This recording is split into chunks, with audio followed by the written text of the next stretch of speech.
گزرا ہو کہ جسے اللہ نے ولایت کا درجہ عطا کیا ہو یا جسے اللہ نے دنیا کی حکومت عطا کی ہو، 7 نسلیں بلکہ قیامت تک آنے والے لوگ اس ایک پر فخر کرتے ہیں۔ قیامت تک آنے والا ہر شخص اپنے آبا میں موجود اس ایک شخص پر فخر کرتا رہے گا کہ میں اس خاندان سے تعلق رکھتا ہوں کہ جس خاندان کے اس فرد کو رب نے مقام ولایت عطا کیا، یا میں اس خاندان سے تعلق رکھتا ہوں جس خاندان کے ایک فرد کو اللہ رب کائنات نے حکومت عطا کی۔ فخر کرتے ہیں نا، قیامت تک آنے والی ہر نسل فخر کرے گی۔ یہ جب بات ہے کہ امام جعفر صادق فخر فرمائیں کہ میں اس خاندان سے تعلق رکھتا ہوں اور میری والدہ اس خاندان سے ہے کہ جس خاندان میں تاجدار صداقت سیدنا ابوبکر صدیق موجود ہیں، اور بعد میں آنے والے خود امام جعفر صادق کے اس فخر کو دور ہٹائیں، امام جعفر صادق علیہ رحمہ کے اس فخر کو ظاہر کرنے کا سبب بنے، تو یہ یقیناً امام جعفر صادق سے محبت نہیں ہے بلکہ امام جعفر صادق علیہ رحمہ سے بھی منافقت ہے۔ تو اس لیے امام جعفر صادق علیہ رحمہ سے محبت کا اقرار کرنے والوں پر یہ لازم ہے۔ پھر یوں ہی امام جعفر صادق علیہ رحمہ سے محبت کرنے والے تعظیم کے قائل ہیں، تشبیہات کی تعظیم کے قائل ہیں، اور ان کے نزدیک کوئی بھی فرد ہو، کوئی بھی شخص ہو، کوئی بھی گروہ ہو، ان کے نزدیک جو چیزیں ان اماموں سے تعلق رکھتی ہیں وہ چیزیں اور ان کی شبیہات بھی ہمارے لیے نہایت ہی قابل تعظیم۔ مثال کے طور پر آج ہمارے معاشرے میں حضرت سیدنا امام حسین رضی اللہ عنہ کربلا میں جس گھوڑے پر سوار تھے، اس گھوڑے کی شبیہ بنائی جاتی ہے اور اسے بڑی تعظیم دی جاتی ہے، بڑا ادب کیا جاتا ہے، بڑا احترام کیا جاتا ہے، یہاں تک کہ اس پر سوار ہونے کی اجازت نہیں دی جاتی۔ یہ اس قدر ادب و تعظیم کس بنیاد پر کہ یہ شبیہ ہے اس گھوڑے کی کہ جس پر کربلا کے میدان میں امام حسین سوار ہوئے تھے۔ اب اگر شبیہ کی وجہ سے کہ جو نہ تو اس گھوڑے کی نسل سے ہے نہ اس کا اس گھوڑے سے کوئی تعلق ہے، محض ہم نے پالا اور اسے اس کی شبیہ قرار دے دی تو یہ قابل تعظیم ہو جائے، تو پھر جس کی رگوں میں خون امام جعفر صادق علیہ رحمہ کی رگوں میں جس نام کا خون ہو، امام جعفر صادق علیہ رحمہ سے جس کا نسبی تعلق ہو، پھر وہ بھی ہمارے نزدیک قابل تعظیم اور واجب و تعظیم نہ ہو۔ اور پھر جس گھوڑے پر امام حسین سوار ہو وہ قابل تعظیم بن جائے، وہ واجب و تعظیم ہو، اس کا ادب و احترام کرنا ہم پر لازم ہو جائے، تو جس ذات کے کندھوں پر سرور دو عالم نے سواری فرمائی ہو پھر وہ ہمارے لیے قابل تعظیم کیوں نہ ہو۔ تو اس لیے کسی بھی طور پر ان ائمہ اہل بیت سے محبت کا اقرار کرتی ہوں، ان ائمہ اہل بیت سے محبت کا قدم بھرتی ہوں، تو لازم ہے کہ سیدنا ابوبکر صدیق رضی اللہ عنہ کے مقام کا اعتراف کیا جائے۔ ان کے مقام کا انکار کر کے کوئی بھی شخص خود کو ان حضرات سے محبت کرنے والا نہیں کہلا سکتا۔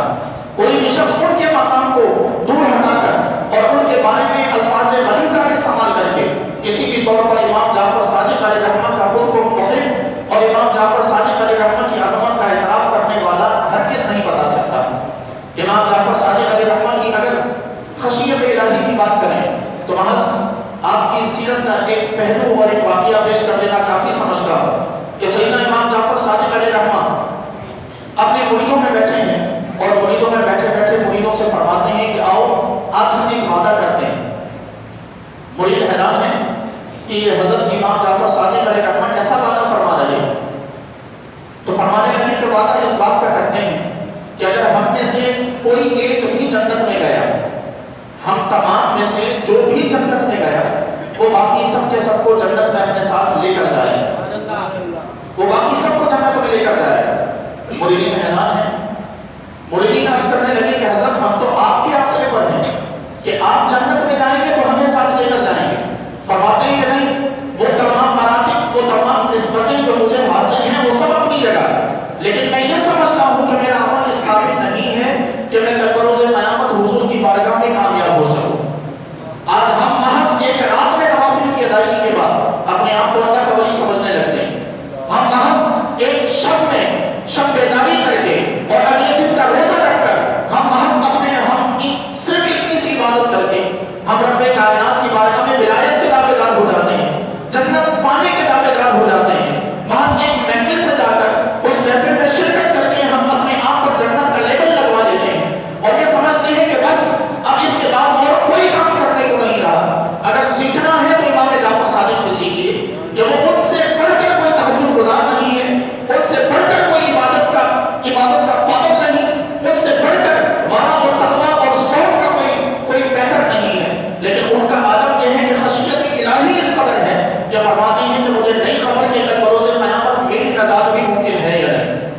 یہ سبق ہمیں بھی سیکھنے کی ضرورت ہے کہ تھوڑی سی عبادات پر اکتفا کرتے ہوئے اپنے آپ پہ جنتی ہونے کا لیبل نہ لگایا جائے، تھوڑی سی عبادات کر کے اپنے آپ کو جنتی نہ سمجھا جائے، بلکہ ہمیشہ اپنی آخرت کی فکر کرنی چاہیے، ہمیشہ اپنے ایمان پر خاتمے کی فکر کرنی چاہیے کہ کہیں ایسا نہ ہو کہ حضور کے اس فرمان کے مصداق ہم بچ جائیں کہ نبی کریم علیہ السلام نے ارشاد فرمایا کہ ایک شخص ساری زندگی نیک اعمال کرتا رہے گا،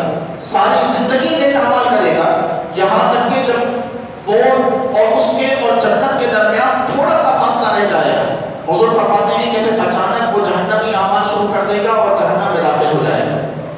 کہیں ایسا نہ ہو کہ ہم ان لوگوں میں شمار ہوں کہ وہ ساری زندگی نیک بنے، ساری زندگی نیک اعمال کریں اور موت کے وقت میں رب کائنات ایمان کی توفیق ہم سے سلب کر دے اور ہمیں جہنم میں داخل ہونا پڑ جائے۔ اس لیے اپنے خاتمے کی فکر کریں اور امام جعفر صادق علیہ رحمہ سے یہ سبق حاصل کریں۔ یوں امام جعفر صادق علیہ رحمہ کے بارے میں روایات میں موجود ہے کہ آپ علیہ رحمہ اپنی زندگی کے آخری حصے میں گوشہ نشین ہو گئے۔ حضرت سیدنا سفیان ثوری علیہ رحمہ جو امام جعفر صادق کے شاگرد ہیں، آپ علیہ رحمہ امام جعفر صادق کی بارگاہ میں حاضر ہوئے، ملازمین سے خدام سے سفارش کی کہ جا کر بتایا جائے کہ سفیان ثوری آئے ہیں عرصہ ہوا ملاقات کے لیے، اجازت چاہتے ہیں، اجازت دی جائے۔ امام جعفر صادق علیہ رحمہ نے اجازت مرحمت فرمائی۔ حضرت سفیان ثوری علیہ رحمہ امام جعفر صادق علیہ رحمہ کی بارگاہ میں حاضر ہوئے اور عرض کی کہ شیخ آپ کی زبان سے نکلنے والے دو جملے ہی دل کی حالت کو بدل دیتے تھے، آپ روشن نشین ہو گئے تو امت کی رہبری کون کرے گا؟ حضرت امام جعفر صادق علیہ رحمہ نے ارشاد فرمایا کہ ذهب الوفاء كما ذهب الناس، کہ لوگوں میں سے وفا ایسے چلی گئی ہے، ایسے اٹھ گئی ہے کہ جس طرح کے لوگ دنیا سے چلے جاتے ہیں تو واپس نہیں پلٹتے، اور فرماتے ہیں کہ لوگ منہ کے سامنے ہماری موجودگی میں ہمارے سامنے محبت کا رنگ بھرتے ہیں، وفا کا رنگ بھرتے ہیں، لیکن پیٹھ پیچھے ہماری جڑیں یہی لوگ کاٹا کرتے ہیں۔ یہ امام جعفر صادق علیہ رحمہ کا دور ہے کہ جہاں آپ علیہ رحمہ کے مریدین بہت ہیں، آپ علیہ رحمہ کے چاہنے والے بہت ہیں، آپ علیہ رحمہ کی عظمت کا اعتراف کرنے والے بہت ہیں، لیکن امام جعفر صادق فرماتے ہیں کہ ہمیں ان سے بھی کوئی امید نہیں کہ ہم نے ان میں یہ دیکھا کہ ان سے وفا ان کے دلوں سے رخصت ہو چکی ہے۔ تو یہ بھی ہمارے لیے لمحہ فکریہ ہے کہ یہ تو اس دور کی بات ہے کہ جب امام جعفر صادق علیہ رحمہ موجود تھے۔ یہ تقریباً پہلی صدی ہجری کے اختتام اور دوسری صدی ہجری کے آغاز کی بات ہے۔ اس زمانے میں امام جعفر صادق علیہ رحمہ کا یہ فرمان ہے، تو آج تو ہم 14 صدیاں دیکھ چکے ہیں، 14 صدیاں حضور کے زمانے سے دور ہو چکی ہے، تو یقیناً ہمارے معاشرے میں اس سے کئی گنا بڑھ کر برا حال ہے۔ امام جعفر صادق علیہ رحمہ محض ایک امام نہیں ہے، آپ علیہ رحمہ بیک وقت علم حدیث کے امام ہیں، بیک وقت علم فقہ کے امام ہیں، بیک وقت آپ علم تفسیر کے امام ہیں، بیک وقت آپ ایک مفتی بھی ہیں، آپ ایک پیر اور بزرگ بھی ہیں۔ آپ علیہ رحمہ کو رب کائنات نے تمام ترہمہ جہت شخصیت بنایا ہے۔ کائنات میں